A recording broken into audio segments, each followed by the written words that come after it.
que igual nos comentó, la reducción salarial. Claro, sí, el congelamiento de salarios. El congelamiento. Sí, es la primer política que pone en marcha Martínez Dios. No se congelan todos los salarios. Por la fuerte inflación que había. Claro, sí. Sí, es el control inflacionario termina siendo a largo plazo una excusa para la instrumentación de estas políticas. De la reducción, exacto. De todo lo demás también. Por supuesto, porque después vamos a ver cómo, bueno, no lo vamos a ver porque en la materia no se ve, pero vamos a ver cómo los grandes grupos económicos locales terminan siendo los favorecidos en esta política económica. Digo, los que salen ganando son los grupos Ledesma, Macri, Clarín, Bagle y Arcor, etcétera, etcétera. Yo siempre pongo un ejemplo que es Ledesma, Jujuy. Yo hice mi tesis de doctorado, lo hice en Jujuy, y Ledesma es uno de los grandes beneficiados de esta política de valorización financiera, porque durante la dictadura Ledesma deja de invertir en la industria azucarera, lo mantiene y empieza a jugar en el sistema financiero, pidiendo créditos al exterior y poniéndolo en plazo fijo local. Cuestión que para fines de los 80, Ledesma se tecnifica de tal manera que se termina convirtiendo en la empresa industrial más importante de la Argentina. Si ustedes alguna vez van a Ledesma, van a General Libertador San Martín, conocen el contacto y pueden ir a recorrer la fábrica de Ledesma, es como si estuvieras en China. ¿Sí? La tecnología que tiene Ledesma es impresionante. Ledesma hace desde azúcar hasta bioetanol, ¿sí? Pasando por jugo de naranja exprimido. Y uno dice, wow, bueno, miren cómo creció la empresa. Claro, lo que pasa es que cuando uno empieza a ver lo que hace la empresa, por ejemplo, en los primeros 5 años de la década del 80, Ledesma despide 2.500 trabajadores. ¿Y cómo puede ser? Si crece, que despida. Bueno, porque se tecnificó. Y además abarató la mano de obra. ¿Por qué? Por esto que decía la compañera. Se congelan los salarios, pero la inflación sigue creciendo. Entonces, la inflación ataca el salario real y termina beneficiando a los grupos que concentran. Cuando uno hoy va al supermercado y ve la leche a 70 y ve que su sueldo aumentó un 5% en 3 meses y la leche aumentó un 15%, bueno, ese 10%, ¿quién se lo queda? No se lo queda Magoya, ¿sí? Se lo queda las dos grandes, bueno, no, mejor dicho, la marca de leche, ¿sí? Que hoy es la Serenísima, que concentra el 80% de la producción, igual que el azúcar. ¿Sí? El azúcar, ustedes pueden decirme, yo no compro Ledesma. Bueno, ¿qué compras? Chango. Fíjate atrás de qué ingenio es el azúcar de Chango. Te vas a dar cuenta que es de Ledesma, porque Ledesma concentra el 85% de los ingenios. A las segundas líneas, a las segundas marcas, por decirlo así. Sí, ni siquiera necesita segundas marcas, Karina, porque ¿sabes qué hace? Le dice, vos querés azúcar, tomá, yo te vendo el azúcar, fabricala vos, yo no tengo problema, porque ganan igual. Digo, la década del 60 y del 70 le permitió a los grandes grupos concentrarse, diversificarse. Digo, fíjense, si ustedes miran las grandes cadenas, Coto nació en los 70, por ejemplo, y no hay un lugar del área metropolitana que no haya un Coto, por ejemplo. Clarín tenía solamente el diario en la década del 70. El diario hoy tiene prácticamente todo nuestro entretenimiento, ¿no? Básicamente todo. El grupo Macri era un grupito así chiquitito. En los 90 fue todo, hasta llegó a ser Sebel, ¿sí? El concesionario de Fiat, o el Fiat en la Argentina. El grupo Techin, ¿sí? Que empezó haciendo cañitos nada más y hoy de repente tiene una planta de 5.000 y pico de trabajadores en Texas, Estados Unidos. Digo, para que se den cuenta, Pérez Compam, vayan a comprar un alimento. ¿De quién es? De Pérez Compam. Arcor, fíjense, le estoy diciendo cosas que son de nuestra vida y que uno no puede decir, no quiero una salsa de tomate. Bueno, ¿qué marcas hay? Arcor o derivados de Arcor. ¿Se entiende? Bueno, esos grandes grupos fueron los grupos que se beneficiaron durante la dictadura, durante los 80 y durante los 90, y que claramente tiene que ver con esto que marcaba Karina, el lugar del trabajador, ¿no? Bajarle el salario, contenerlo. Pero además está asociado a otra cosa, que es el tercer punto que vamos a revisar, que es el terrorismo de Estado. ¿Por qué? Porque claramente un modelo económico que perjudica al 80% de la sociedad, no va a ser legitimado por la sociedad, ¿no? Nosotros veníamos de una devaluación del 100 y pico por ciento del Rodrigazo. ¿Se imaginan si la dictadura decía voy a hacer esto a lo que quieran, ¿no? Se le iba a poner la sociedad, básicamente se le iba a revelar la sociedad. Sin embargo, la instauración del terrorismo de Estado, una política represiva, va a funcionar como una especie de disciplinamiento social. ¿Por qué? Primero porque hay una lógica, ¿no? Secuestro, tortura, desaparición de personas. Todo en un sistema de clandestinidad, organizado. Recontra recomprobado ya, no hace ni falta discutir eso. Pero además, porque esa idea de que de repente un auto sin identificación se lleva una persona de al lado de tu casa, termina generando que vos tengas temor y te quedes calladito, quieto, no digas, no pienses. Algo habrán hecho, me quedo callado, no me meto. Eso es la inmovilidad social. ¿Por qué? Porque la dictadura viene a romper los lazos de solidaridad que existían antes. Porque prohíbe los sindicatos, prohíbe los partidos, prohíbe la organización, prohíbe la participación en el espacio público. Entonces, el terrorismo de Estado es terrorismo porque es aplicado desde el Estado hacia la ciudadanía, hacia la población. Es organizado, es estructurado, es planificado. Va directo al cuerpo de los sujetos, de los individuos, con las torturas, con las violaciones, con los maltratos, pero también va a la parte psicológica emocional, el amigo desaparecido, el amigo que apareció muerto en el río, el vecino que vio llevarse a otro pero ahora tiene miedo, entonces se queda callado. Nosotros, los que estamos en la gran metrópolis, por ponerlo de algún término, nos parece lejanas algunas situaciones, pero ustedes piensen que en las pequeñas ciudades, en los pueblos, las personas que secuestraba probablemente era el vecino de otro. ¿Se entiende? Tenías al lado un represor, un secuestrador, un asesino, un torturador. Todos esos elementos generan miedo y generan inmovilidad en la sociedad.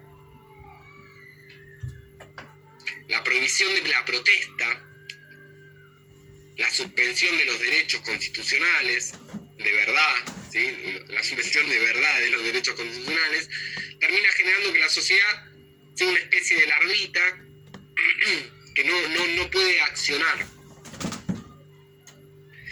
Y eso le permite al gobierno, en alianza con los sectores concentrados, como estaba contando, poner adelante un tipo de política económica que claramente perjudica al sector asalariado, que es la mayor parte de la sociedad, y beneficia a las clases altas.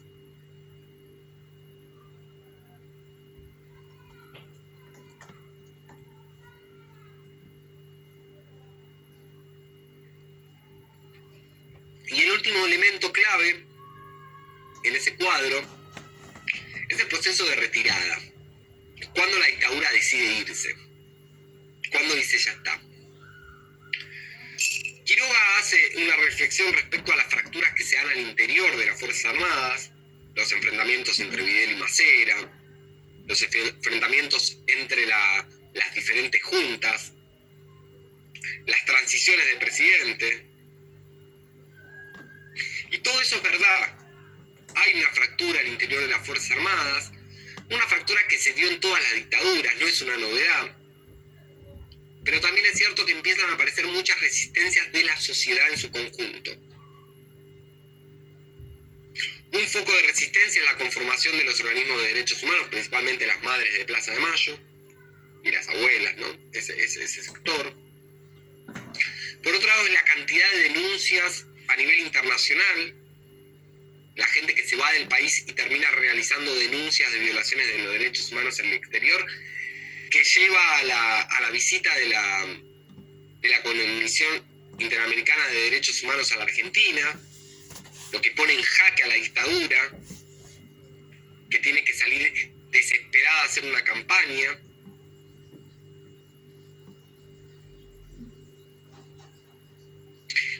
económica que atraviesa el país también es un punto para tener en cuenta, la inflación.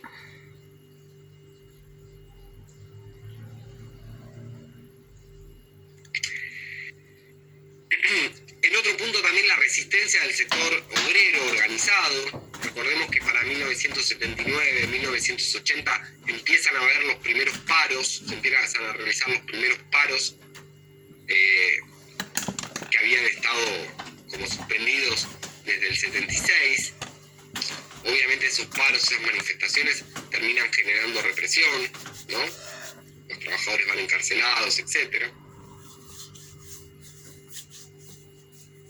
Y finalmente el punto cúlmine, la ruptura inevitable, es la guerra de Malvinas. Esa expedición bélica que propone Galtieri, la mentira de los medios, la mentira del gobierno de facto y la realidad que se cae a pedazos, ¿no? Ahí la sociedad le falta el respeto al golpe y hace lo que se le canta el culo, valga la redundancia. Es donde empieza a aparecer de vuelta la fuerza de los partidos organizados en la multipartidaria, sobre todo. Cuando hablamos de la fuerza de los partidos, estamos hablando principalmente de los dos partidos más importantes de la Argentina, que son el Partido Justicialista y la Unión Cívica Radical.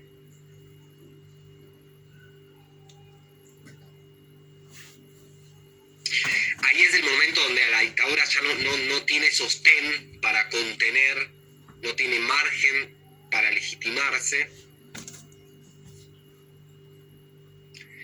La sociedad le falta el respeto, ya no tiene el temor, o lo tiene, pero lo enfrenta, se manifiesta, protesta. Y la década del 80, los principios, ¿no? 80, 81, 82, empieza a ser un movimiento de gente que decide salir.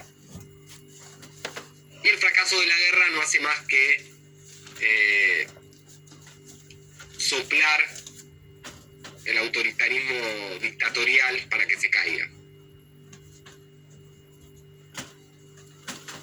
Y el gobierno de facto se ve obligado a llamar a elecciones.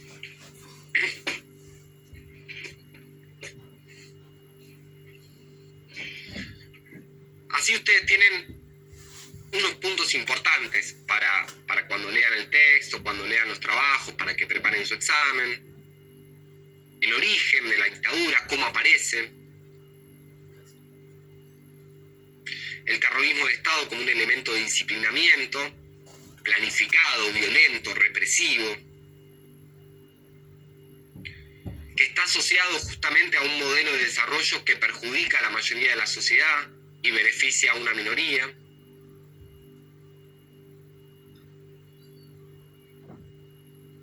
La ruptura interna en las Fuerzas Armadas, pero también las resistencias que se van dando a partir del surgimiento de algunos organismos de derechos humanos que surgen en esa época, como Madres había dicho, la resistencia del sector asalariado que comienza a movilizarse, el resurgir de los partidos políticos que piden la apertura democrática, y una legitimidad que ya no puede ser sostenida por el gobierno de facto.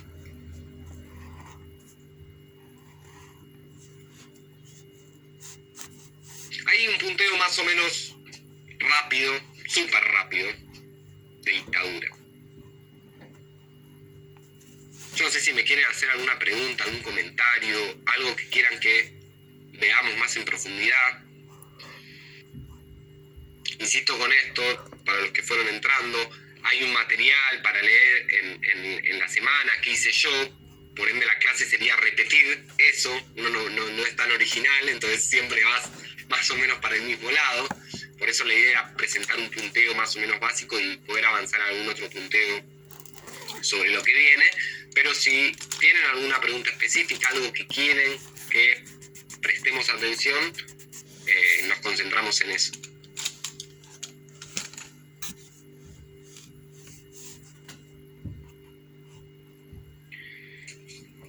Bueno. Entonces avanzamos, ¿quieren? Avanzamos un poquito más como para que tengan herramientas para apoyarse en la lectura de la semana que viene, que no tenemos encuentro virtual. Saco esto.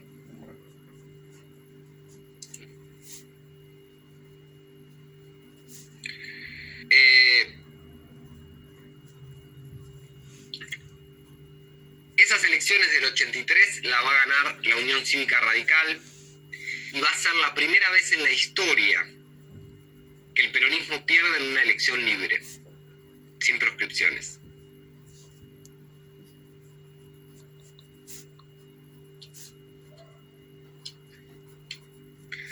El candidato de la Unión Cívica Radical era Raúl Alfonsín, y no es casualidad porque Raúl Alfonsín era un referente de un organismo de derechos humanos, que era la Asamblea Permanente por los Derechos Humanos, y basó su campaña en 3 elementos, que me parecen son centrales para entender los problemas que después tuvo, ¿no?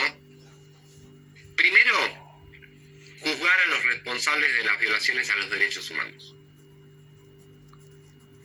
durante la dictadura. El segundo elemento, recuperar los valores de la democracia. Y el tercer elemento, estabilizar la economía. Volver a una economía estabilizada donde no haya inflación, etcétera, etcétera. Fracasó en casi todo, pobre Alfonsín. Digo casi porque yo, ahora voy a decir por qué dije casi, pero fracasó, digamos, en la mayoría.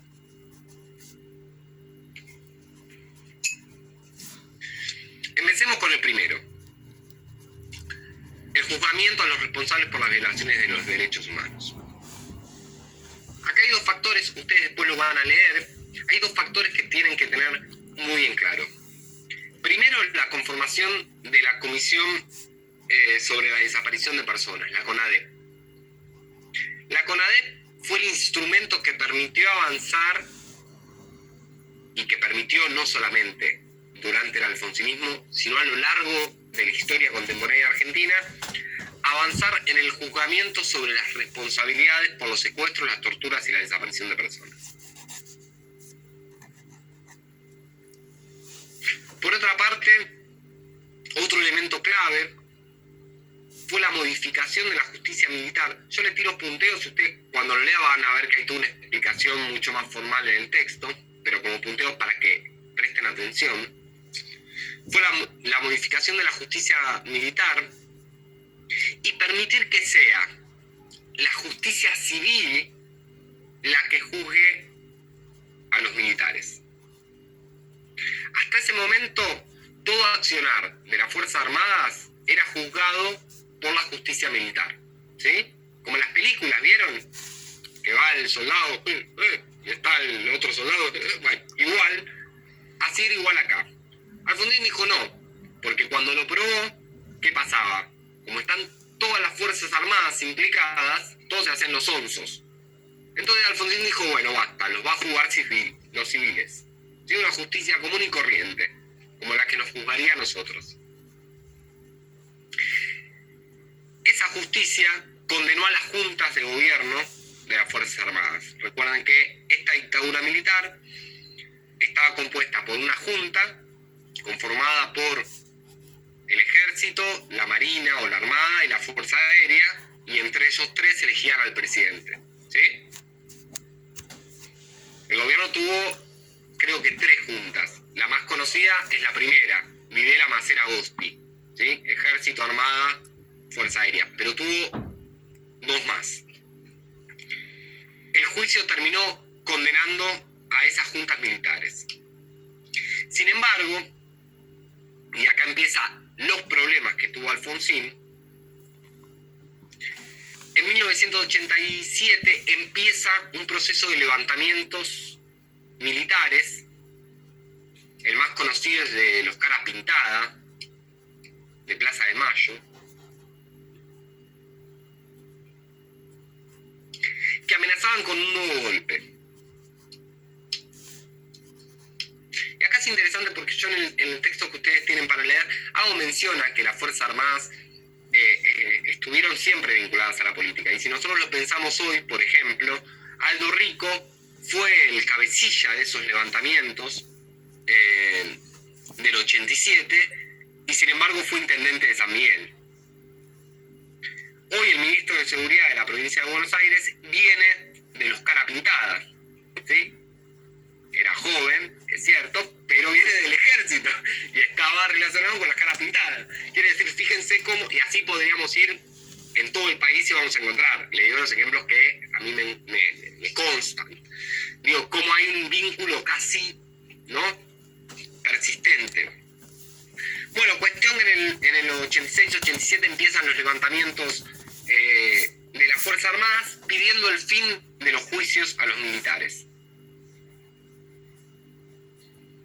Ante el peligro de la desestabilización política, ante el peligro de un nuevo golpe, el Parlamento, pero promovido por Alfonsín, se van a sancionar 2 leyes, que son las leyes de obediencia debida y punto final. Obediencia debida establecía que no podía ser juzgado ningún subalterno, es decir, ningún suboficial, básicamente porque reciben órdenes. En el ejército tenés que hacer lo que te dicen.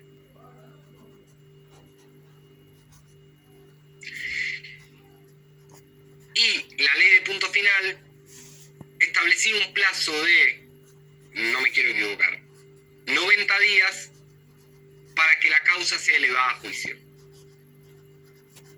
90 días en la justicia argentina es como si yo le diría 1500 años, ¿no? ¿Se imaginan?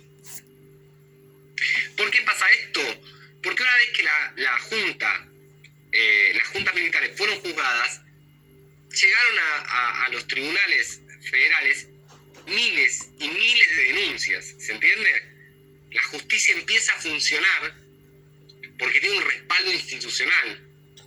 Entonces era sabido que todos, con cargos más altos o con cargos más bajos, iban a caer. Y claramente la presión para que eso se suspenda era porque tenían la cola sucia, ¿no? Como se dice en el chinchón. ¿Sí? Por consiguiente, la presión terminó dando resultados y en aquellas Pascuas, los más grandes se acordarán, yo me acuerdo que era chiquito, Alfonsín sale a decir la casa está en orden, ¿no? Con la democracia se cura, se come y se educa. ¿Sí? Pobre Alfonsín. Bueno, pero ahí tenemos un problema, porque uno de los planes o uno de los ejes de su campaña electoral eran los derechos humanos. Lo lleva a cabo, pero queda debilitado en el medio, ¿sí? Va perdiendo esa legitimidad, ¿sí? ¿Se entiende esa lógica? Alfonsín tiene que ceder, y cede eso. Después, finalmente, en el 2003, la Corte Suprema de Justicia va a declarar inconstitucional estas leyes y va a iniciarse un proceso de juzgamiento sobre lo que sucedió en la dictadura militar, que sigue vigente, ¿no? El segundo elemento era la idea de restablecer los valores democráticos. Acá me parece que sí acierta Alfonsín, gana Alfonsín en este punto, porque Alfonsín piensa que la democracia no es solo el proceso electoral, sino hay un conjunto de elementos que hacen a la democracia. Crear ciudadanos, crear valores democráticos, la convivencia democrática, el respeto, la tolerancia. Y él no solo lo dice, sino que lo pregona. Por ejemplo, creando el CBC. ¿Sí? La creación del CBC es el planteo de que la necesidad de que todos los que lleguen a las universidades tengan la posibilidad de llegar en igualdad de condiciones. Es cierto, no es verdad, es totalmente falso. Pero hay una intención. Al fin y al cabo, Alfonsín está lleno de buenas intenciones, ¿no? Pero bueno, hay una intención. Pero además, y no es casual que ustedes tengan esta materia, sociedad-estado, la idea es que los estudiantes, les estudiantes, diríamos ahora, que llegan al CBC, ese CBC, ese ciclo básico común, les va a servir para conformarse en ciudadanos, en conocer los derechos, conocer el valor de la democracia. Pero también este revivir democrático aparece en otros aspectos. Aparece, por ejemplo, siempre rescato yo el movimiento de mujeres, porque es en la década del 80 cuando aparece el primer encuentro nacional de mujeres, cuando aparecen las multisectoriales de mujeres, cuando aparecen las líneas feministas en los partidos, en los sindicatos. Es cuando el movimiento de mujeres sale a reclamar el fin de la ley de patria potestad. La ley de patria potestad establecía que el hombre, el varón, tenía derechos sobre sus hijos y por ende sobre su mujer.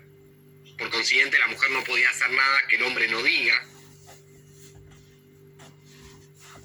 Bueno, en el 87 creo, o en el 88, no me acuerdo el año, esa ley queda anulada, un triunfo del movimiento de mujeres. Es el primer momento, es la década del 80 donde se reclama por una ley del aborto. Es la década del 80 donde se reclama por la paridad de género en la política. Paridad que se terminó logrando en el 19 con la ley de paridad de género en el Congreso, o lo que se conoce como la ley de cupo, es decir, la obligación de que cierta cantidad de mujeres estén presentes en la lista en ciertos lugares. Y también hay una importante participación de la sociedad civil, primero en los partidos políticos, afiliándose, apareciendo nuevos partidos políticos, por ejemplo el Partido Intransigente, un partido más bien de izquierda, no trotskista, pero también la Unión de Centro-Derecha, un partido de derecha encabezado por Alzogaray, ahora no me sale el nombre de pila, que venía a representar la derecha argentina. Teníamos un partido de derecha nuevamente en la Argentina. Ambos obtuvieron 5 bancas en la Cámara de Diputados, es un montón para partidos que recién nacen, ¿sí? Surge muchísima movilización social contra el pago de la deuda externa, contra el fin del servicio militar obligatorio, que en ese momento existió, ¿no? Cuando cumplía 18 años el varón tenía que ir a la colimba. Finalmente la muerte del soldado Carrasco en el 93 o 94 terminó anulando la ley del servicio militar obligatorio. Pero en ese momento había muchísimas marchas, muchísima participación social. Eso sí es un triunfo de la democracia. Y eso sí se lo debemos a este pilar que trató de desarrollar Alfonsín. Después diríamos, bueno, la tolerancia tiene un límite, bueno, el diálogo tiene un límite, bueno, no todos son buenos, bueno, sos el presidente, tenés que tomar más decisiones, pero podemos decir que en ese punto no fracasó. Pero sí fracasó en otros procesos de democratización, por ejemplo, la democratización sindical. Él pretendía modificar, llevar adelante una reforma sindical que avance la democracia al interior de los sindicatos. Ustedes saben que los sindicatos son espacios donde, si bien hay mucha participación, mucha línea interna, históricamente siempre ganan los mismos actores. Entonces, Alfonsín promovía una mayor democratización con la reforma sindical. Obviamente fracasó en el Congreso, pero también la CGT salió con un paro nacional a frenarlo. Quiere decir que Alfonsín tuvo muchos problemas asociados a sus ejes de gobierno, pero podemos decir que en el lugar donde más cómodo se sintió, digamos, en el revivir democrático, más allá del fracaso claramente con la reforma sindical.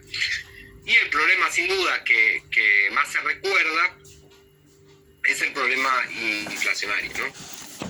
Alfonsín tuvo en sus primeros años 2 ministros de gobierno, de economía, lo voy a pronunciar mal, pero ustedes seguramente los van a leer bien. Greenspoon y Zurrile, no me sale jamás, me va a salir ese nombre. Greenspoon fue el primer ministro de Alfonsín, intentó poner en marcha un plan más parecido al plan de Perón, ¿sí? A un plan industrial, de contención social, de intervención del Estado. Aumentó salarios, congeló precios y tarifas, fue hacia un avance de un proceso de reindustrialización hasta que levantaron el teléfono y le dijeron: hola, sí, miren, le hablo de acá de Techín. Bueno, le estamos comentando que vamos a aumentar los precios. Y si no quiere que aumente los precios, no va a haber caños. ¿Sí? ¿Se entiende? Hasta que los grandes grupos concentrados le dijeron: no, para. Los precios los ponemos nosotros y si no te gusta, te jodés, ¿no? Eso es lo que le pasó a Zurrilli. De repente le clavaron una inflación. Y es algo, miren, muy parecido a lo que le está pasando a Alberto Fernández, ¿no? Más allá de todas las críticas que tengo, podríamos hablar largo y tendido de las críticas que tengo con el gobierno actual, pero sin embargo, sí uno puede ver en perspectiva que es lo mismo que le está pasando a Alberto Fernández, ¿no? Como las grandes alimenticias salen porque vos querés congelar todo y ellas quieren ganar. Y tienen el poder para hacerlo porque son grupos concentrados de la economía. Por consiguiente, el plan Greenspoon, esto de incentivar el consumo, la producción, aumentar los salarios, fracasa, se cae, muere, pico inflacionario otra vez, viene Zurrilli, no me sale el nombre, insisto, y que propone planes de estabilización. El gobierno tenía básicamente 3 problemas económicos. Uno, la inflación, ¿sí? El aumento constante de precios.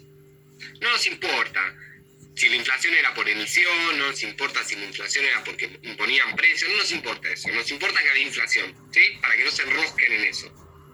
2, el déficit fiscal. Ustedes pongan déficit fiscal, ustedes piensen en déficit fiscal.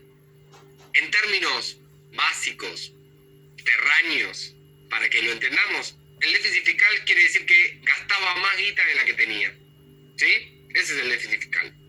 Y el tercer problema era el pago de la deuda externa. La deuda externa que había contraído la dictadura militar. 18 millones de dólares. 18 contra... Vos me decís 18 millones de dólares ahora y yo te digo contra los 48 de Mauricio. Es un puchito, ¿no? Pero era un montón en ese momento. 18 mil millones de dólares. Bueno, esos eran los 3 problemas que tenía. Claramente la inflación no la estaba pudiendo contener, tenía que resolver el tema del déficit fiscal y del pago de la deuda externa. El gobierno entonces pone, ante el fracaso del plan Greenspoon, pone en marcha otro plan que fue el plan Austral. El plan Austral venía con la idea de renovar la confianza, para ponerlo en términos que salen ahora en el noticiero, ¿no? La confianza que tienen los empresarios, bueno, la confianza en el país. Cambian el peso por el